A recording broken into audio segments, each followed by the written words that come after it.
I was just watching some YouTuber that does some paranormal investigations by himself. He goes in with his cell phone and records footage of interior and exterior of the grounds of abandoned buildings. And periodically he will ask if there's anybody here, kind of thing, and talks directly, he thinks, to, spirits that might be lingering in the house.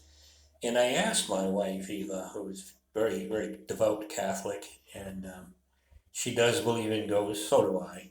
And I asked her, would you do what he's doing? And, she says, would you go into abandoned houses and look around for, spooky things like ghosts? And her eyes just got, she didn't answer me. But my friend April Tripp back in Maine, she and I have talked about going to visit the Waldo County, Central Maine, coastal Maine Paranormal Society and hook up with them to see if we could go on a couple of their adventures. And I've got 3 or 4 places in mind that I would like to try and arrange the current owner if we could go in and check things out between 2 to 4 in the morning, which is usually when most of the haunting type of things, houses are most quiet, and you could pretty easily pick up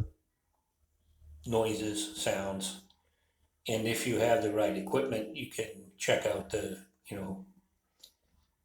EMPs, not EMPs, or whatever they're called, the paranormal activity, even voices.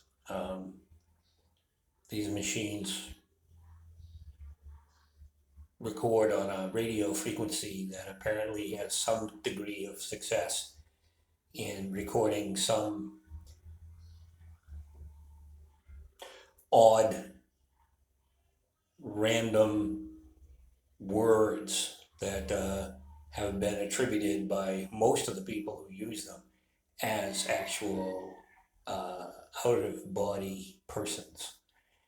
And some are just one words, some are sentences, some are hostile, some are passive, some are just weird. But there's several YouTubers that have these uh, vlogs, and that's all they do is they travel around the United States and other places, and they make these videos, recordings, and to some degree, I can accept the findings. But anyway, with April Tripp Haney, her name's April Haney. Sorry, April, I just outed you. But anyway, she and I have talked about when I get back to the U.S. We would like to connect and connect with these Mid Coast Maine Paranormal Society, and hopefully they've got some of this high tech equipment.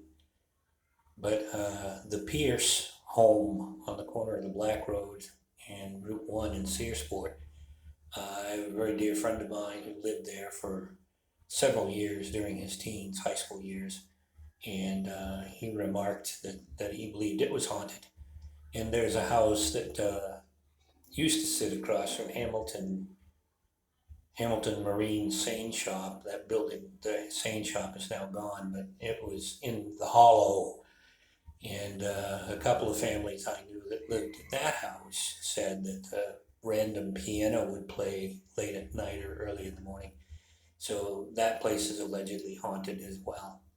And I would I would have the Barrys' testicular fortitude to actually knock on the door of these homes and tell the people these stories and ask them if we could uh, occupy their home for a period to try and ascertain whether or not those spirits are still there. But anyway, I asked my wife, Eva, if she would do something like that. And probably will have to do a little more investigation into that and her willingness. But she's an adventurous spirit. She's got a good soul, so I think, her sense of humor and everything, she probably will eventually. But as Bert Lahr said, as the character, the Cowardly Lion in The Wizard of Oz, after meeting Oz, he ran down the hall going, "I do believe in spooks. I do believe in spooks. I do. I do. I do. I do. I've dealt with them myself. I know they exist." So there's that.